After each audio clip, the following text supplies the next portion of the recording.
Hello friends, welcome back to my YouTube channel. Its name is Pars Coaching Channel. This is our part 6 of chapter 10th Vector Algebra. Today we are going to discuss product of vectors. In the previous part we were discussed about the section formula in vector algebra. So don't miss that video. You can see the link on the I button and click on that button. You can easily attempt the or easily watch the part 5th. So what is the product of vectors? कहते product of two vectors can be defined in two ways. हम vector algebra में दो तरह के product discuss करेंगे. First is scalar product, second is vector product. Scalar product also known as dot product. Vector product is also known as cross product. तो आज हम इस वीडियो में डॉट प्रोडक्ट यानी कि स्केलर प्रोडक्ट करने जा रहे हैं. ध्यान से समझना, बहुत ईजी कंसेप्ट है ये. ठीक है, तो हमें क्या है यहाँ पे स्केलर प्रोडक्ट. कहते हैं अगर आपके पास कोई, जैसे मैंने यहाँ पे ले लिया एक ए वेक्टर, ठीक है, एक यहाँ पे हमने कोई ले लिया बी वेक्टर. ये दोनों नॉन जीरो होने चाहिए always. A and B two non zero vectors. Then scalar product of A B is defined as, मैंने बोलते हैं इसको डॉट प्रोडक्ट बोलते हैं. तो ए डॉट बी, इनके बीच अगर डॉट लगे तो आप डॉट बोल दो चाहे स्केलर प्रोडक्ट बोल दो. तो जो इनके बीच में जो एंगल होता है उसको हम थीटा बोलते हैं. So A dot B is equals to magnitude of first vector then magnitude of second vector into cos theta, where theta is the angle between A and B. Theta की value zero, zero से बड़ी, पाई से छोटी कुछ भी आ सकती है. तो अब ध्यान से देखिए, जो मैग्नीट्यूड होता है वो हम square root of I J के कॉम्पोनेंट का स्क्वायर करके ऐड करते हैं ना, तो एक रियल नंबर आता है और ये भी एक रियल नंबर होता है. और cos थीटा आपने ट्रिग्नोमेट्री चार्ट किया हुआ है वो भी एक नंबर ही होता है. ठीक है ना, तो मतलब इन तीनों का प्रोडक्ट करके हमारे पास एक रियल नंबर ही आएगा. तो ए डॉट बी और कुछ नहीं, जो भी आएगा एक स्केलर क्वांटिटी ही आती है. स्केलर क्वांटिटी मतलब एक कोई हमारे पास नंबर ही आएगा. तो आप यहाँ पे ये लिख सकते हो, scalar product of two vectors क्या होती है, is always a scalar quantity. मतलब एक स्केलर का मतलब याद रखो जिसका सिर्फ मैग्नीट्यूड होता है, मतलब सिर्फ एक फिक्स्ड वैल्यू होती है, तो वो एक नंबर ही होता है. वो आपको पता है कि मैग्नीट्यूड भी एक वैल्यू है, नंबर है. मैग्नीट्यूड सेकंड भी एक नंबर होगा, कोई वैल्यू होगी. और कोस हम ट्रिग्नोमेट्री वैल्यू चार्ट से वैल्यू निकालते हैं, तो इन तीनों के प्रोडक्ट करके नंबर आएगा. ठीक है फ्रेंड्स, तो ये होता है आपका स्केलर प्रोडक्ट. एक बात और नोट कर ली यहाँ पे, जो आप डॉट प्रोडक्ट करोगे ये पॉजिटिव भी आ सकती है, नेगेटिव भी आ सकती है और जीरो भी आ सकती है, बट डिपेंड किस पे करता है अभी मैं आपको बताती हूँ. अब देखो, जो भी आप मैग्नीट्यूड निकालोगे वो तो स्क्वायर रूट के अंदर ही एक वैल्यू आएगी ना, उसका हम स्क्वायर रूट फाइंड करेंगे, तो वो ऑलवेज एक पॉजिटिव क्वांटिटी ही होती है. मतलब कोई ना कोई एक पॉजिटिव रियल नंबर होगा. तो ये भी एक पॉजिटिव रियल नंबर होगा, ये भी एक पॉजिटिव रियल नंबर होगा. मतलब सभी डिपेंड किस पे करता है, इस कॉस थीटा पे डिपेंड करता है कि ये क्या होगा. ये पॉजिटिव नेगेटिव जीरो कुछ भी आ सकता है. तो हम यहाँ पे लिखेंगे जो हमारी डॉट प्रोडक्ट है वो पॉजिटिव नेगेटिव और जीरो किस बेस पे आएगी, इस थीटा के बेस पे आएगी. वो थीटा हमारा अक्यूट एंगल है. अक्यूट मतलब लेस देन 90. ऑब्ट्यूस एंगल है मतलब ग्रेटर देन 90. और राइट एंगल है मतलब क्या 90 डिग्री है. ठीक है ना, तो उसके बेस पे हम बता सकते हैं कि हमारी डॉट प्रोडक्ट पॉजिटिव आएगी, नेगेटिव आएगी या फिर जीरो आएगी. कभी आपको क्वेश्चन में पूछ ले जो हमारी डॉट प्रोडक्ट है वो पॉजिटिव नेगेटिव जीरो किस बेस पे आती है, तो आप कहोगे value of theta, that is acute, obtuse और a right angle. Now we are going to discuss geometric interpretation of scalar product of two vectors.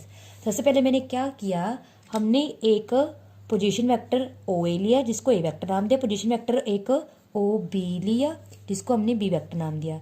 इनके बीच में एक थीटा एंगल बना लिया. तो हम लिखेंगे let O A vector is equals to A vector, O B vector is equals to B vector. और इनके बीच में जो एंगल है ए ओ बी चाहे बी ओ ए, वो क्या है हमारा थीटा, बी ओ ए. अब हमें पता है जो ए डॉट बी है वो क्या होता है, magnitude of first vector magnitude of second vector into cos theta. मैंने आपको बोला है चाहे आप किसी वेक्टर का मैग्नीट्यूड करो चाहे उसको ऐसे लिख दो तो वो सेम बात है. मतलब वो एक पर्टिकुलर नंबर आ जाता है. मैग्नीट्यूड एक क्या होता है, ये यूनिट लेंथ होती है, उसके ऊपर वो वेक्टर क्वांटिटी नहीं है. ए वेक्टर है उसका जो मैग्नीट्यूड है वो एक यूनिट एक लेंथ होती है, ठीक है ना। सिमिलरली चाहे बी वेक्टर का मैग्नीट्यूड कर ले, चाहे ओनली बी लिख ले, चाहे ओ बी, देखो इसके ऊपर मैंने डायरेक्शन नहीं दी है। फिर हम क्या करेंगे, यहाँ पे एक बात नोटिस करना, हमने एक बी से परपेंडिकुलर ड्रॉ करना है ओ ए पे। तो बी से एक परपेंडिकुलर ड्रॉ कर लो हमने ओ ए पे, ठीक है, इसको नाम देते हैं हम एल। और साथ में हम ए से भी परपेंडिकुलर ड्रॉ कर लेते हैं, ठीक है, यहाँ पे नाम देते हैं हम इसको एम। तो अब ध्यान से देखो, ध्यान से मेरी बात सुनना, जो आपका ओ एल है वो एक्चुअल में है क्या। अगर मैं जो ओ बी वेक्टर है, ठीक है ना, जो ओ बी वेक्टर है उसकी अगर मैं प्रोजेक्शन देखूं किस पे, ओ ए पे, इस वेक्टर की जो प्रोजेक्शन है इस पर देखूं। प्रोजेक्शन मतलब एक तरह से क्या होती है, उसको प्रोजेक्ट करना, रिफ्लेक्ट करना। तो अगर मैं इस पर इसकी जो इमेज देखना चाहती हूँ, इसकी रिफ्लेक्शन देखना चाहती हूँ, वो और कुछ नहीं है, वो एक्चुअल में ओ एल है। तो हम क्या कहेंगे, जो ओ एल है वो है हमारा projection of O B on O A. जो ओ बी वेक्टर है हमारा, जो ओ बी है वो इस ओ ए पे कहाँ पे प्रोजेक्ट कर रहा है, वो एक्चुअल में ओ एल है। अब देखिए जो कोस थीटा होता है वो क्या होता है, बेस ओवर हाइपोटेनियस, यही होता है ना। तो बेस क्या है हमारा ओ एल, हाइपोटेनियस क्या है ओ बी। तो यहाँ से हम ओ एल की वैल्यू निकाल सकते हैं ना, O B cos theta. O B की वैल्यू हमने क्या लिखी है, बी वेक्टर, तो ओ एल की वैल्यू आ गई बी कॉस थीटा। इसको यहाँ पे कर लो। सिमिलरली अगर आप देखो जो ओ ए है इसकी अब मैं ओ बी पे प्रोजेक्शन देखना चाहती हूँ कि ओ बी की जो है प्रोजेक्शन ओ बी पे कहाँ बनेगी। तो ओ बी की प्रोजेक्शन और कोई नहीं है, ये ओ एम है, क्योंकि ये ओ बी वेक्टर पर ही बन रही है। तो हम क्या लिखेंगे, projection of O A on O B वो क्या है, ओ एम है। सिमिलरली अब यहाँ पे जो कोस थीटा होगा वो हमारा क्या होगा, ओ एम ओवर ओ ए। ध्यान से देखो, ओ एम ओवर ओ ए। अब एक बात नोटिस करना, यहाँ पे जो हमारा ए एम है वो एक परपेंडिकुलर है, मतलब ये तो परपेंडिकुलर हो गया, तो ये क्या होगा हमारा बेस, और ये होगा हाइपोटेनियस। तो बेस हो गया O M, hypotenuse O A. तो हम लिखेंगे O M over O A. तो ओ एम की वैल्यू आ जाएगी ओ ए कोस थीटा, और ओ ए की वैल्यू हमने ए ली हुई है, तो ओ एम की वैल्यू आ गई ए कोस थीटा। अब एक बार ध्यान से सुनना, हमने क्या किया, फ्रॉम 1 and 2। अब हमें पता है चाहे मैग्नीट्यूड हम ए वेक्टर डाले चाहे ए वेक्टर डाले, तो यहाँ पे मैं ए बी लिख दूंगी। तो मैंने लिख दिया ए बी कोस थीटा। अब इसको ऐसे कर लो, ए किसकी वैल्यू है हमारी, जो ए है वो हमारी ओ ए की वैल्यू है, ये देखो। तो मैंने इसे लिख दिया ओ ए। फ्रॉम 2 हमने क्या लिया है, जो ओ एल था वो क्या था, B cos theta. O L actual में क्या है, projection of O B on O A. तो मैं ओ एल मतलब बी कोस थीटा की जगह लिख लूँ projection of O B vector on O A. O A क्या है, ए वेक्टर का मैग्नीट्यूड, ओ बी क्या है, ओ बी मतलब बी वेक्टर है, ओ ए क्या है, ए वेक्टर। तो मतलब projection of B vector in the direction of projection of B vector in the direction of A vector. इस ए वेक्टर के मैग्नीट्यूड को यहाँ पे ले आओ, तो ये यहाँ पे एक आपका फॉर्मूला बन चुका है। अगर आपको बोल दे कि आपने किसी भी वेक्टर का किसी डायरेक्शन में प्रोजेक्शन फाइंड करना है, तो ऊपर उन दोनों की तो डॉट प्रोडक्ट आएगी, जिस डायरेक्शन में फाइंड करना है उसका मैग्नीट्यूड नीचे आएगा, ठीक है। जैसे आपको बोल दे projection of B vector in the direction of A vector, ऊपर दोनों की डॉट प्रोडक्ट, किसके डायरेक्शन बोला है, ए वेक्टर की, तो नीचे ए वेक्टर का मैग्नीट्यूड। तो प्रोजेक्शन ऑफ अगर आपको in the direction of B vector, मतलब अब A vector in the direction कौन सी, बी वेक्टर। तो मैंने क्या बोला था, ऊपर तो डॉट प्रोडक्ट आ गई, बस डायरेक्शन देख लो किसकी बोलेगी, यहाँ पे डायरेक्शन बी वेक्टर की बोलेगी है, तो डिनोमिनेटर में बी वेक्टर का मैग्नीट्यूड आ जाएगा। यहाँ पे डायरेक्शन ए वेक्टर की बोली थी, तो यहाँ पे डिनोमिनेटर में ए वेक्टर का मैग्नीट्यूड, वो मैंने कंसेप्ट समझा दिया कि कैसे आया, ठीक है फ्रेंड्स। तो हमने प्रोजेक्शन कर लिया किसी भी वेक्टर का किसी डायरेक्शन में, सेकेंड हमने डॉट प्रोडक्ट कर ली। Now next some result based on dot product. Dot product के बेस पे आपके पास कुछ रिजल्ट्स होते हैं, ध्यान से देखिएगा। सबसे फर्स्ट, अगर आपको बोल दे कि थीटा क्या है, 0 है,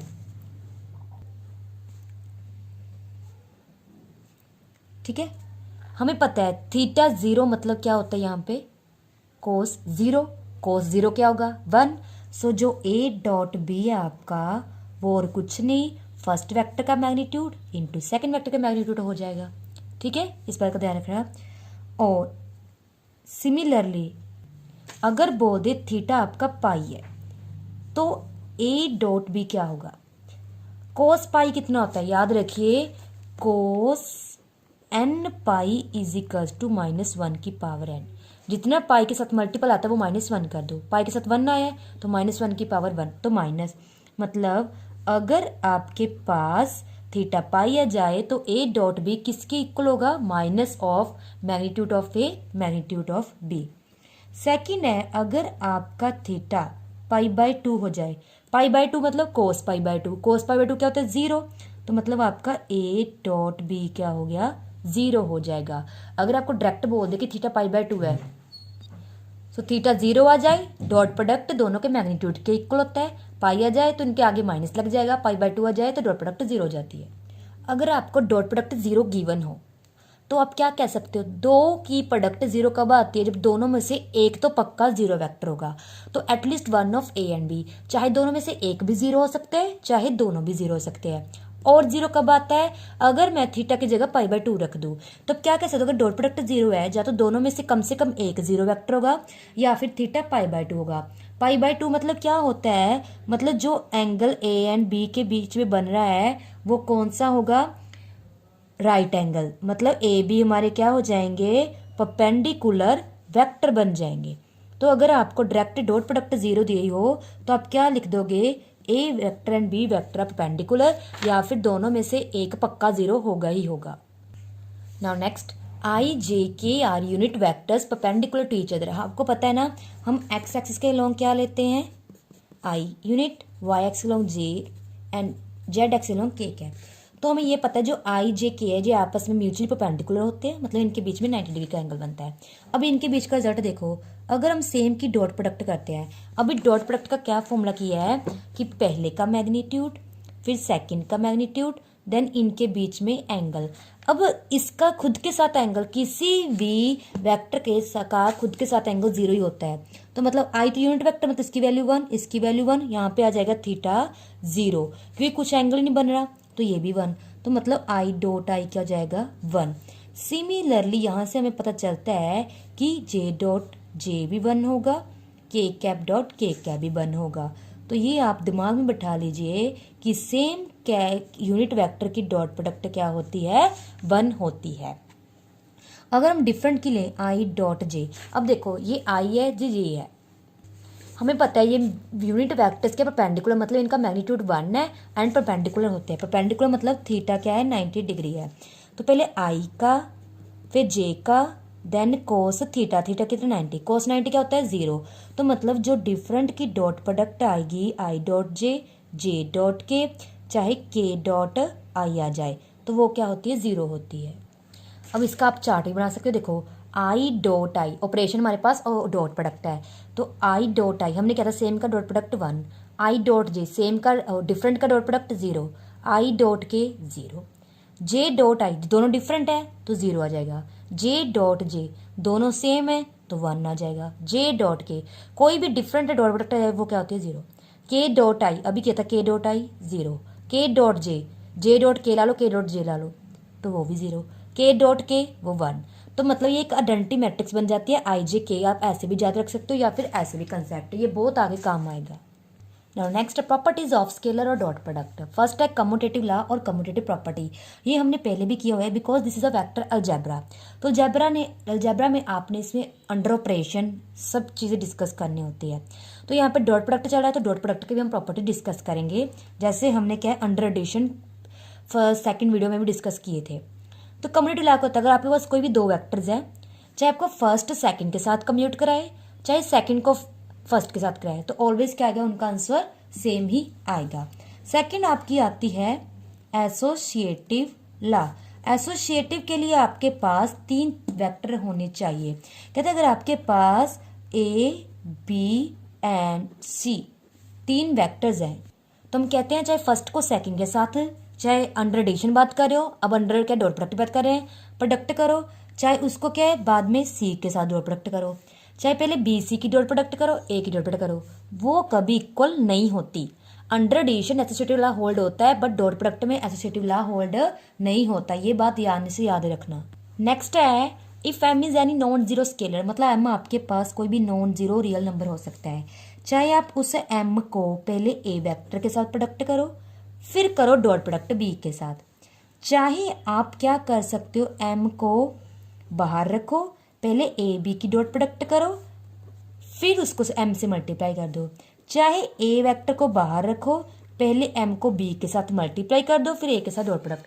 तो कहने का मतलब अगर आपके पास कोई भी constant number non zero scalar आगे मल्टीप्लाई में है, चाहे उसको पहले आप ए के साथ कर लो चाहे बी के साथ कर लो चाहे पहले ए बी की डॉट प्रोडक्ट कर लो फिर बाद में उसके साथ मल्टीप्लाई कर लो, तो ऑलवेज वो तीनों क्या होते हैं, इक्वल होते हैं। इसको आपको ज़्यादा डीपली क्या है एक्सप्लेनेशन में पढ़ने की जरूरत नहीं है, सिर्फ अब इनकी बेसिक जो प्रॉपर्टी है ऊपर से उनकी कंसेप्ट समझ लीजिए।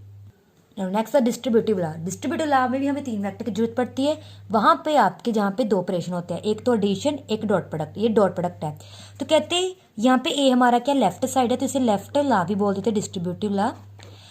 कहते हैं चाहे पहले बी प्लस सी करो, जो आंसर आता है फिर उसको ए के साथ डॉट प्रोडक्ट कर दो, चाहे पहले ए डॉट बी करो फिर ए डॉट सी करो, उनकी एडिशन कर दो, वो भी क्या सेम बात होती है। ठीक है, आप ए को राइट पे रख दो तो ये हमारा राइट डिस्ट्रीब्यूटिव लॉ हो गया। पहले बी प्लस सी करो फिर जो आंसर आता है उसको आगे रखो, ए को राइट पे रख के इसकी डॉट प्रोडक्ट कर दो, चाहे बी डॉट ए करो फिर सी डॉट ए करो, इनकी एडिशन कर दो, तो भी क्या आएंगे ऑलवेज इक्वली आएंगे। तो डिस्ट्रीब्यूटिव लॉ कम्यूटेटिव लॉ तो ऑलवेज होल्ड करता है डॉट प्रोडक्ट में, बट एसोसिएटिव लॉ कभी होल्ड नहीं करता।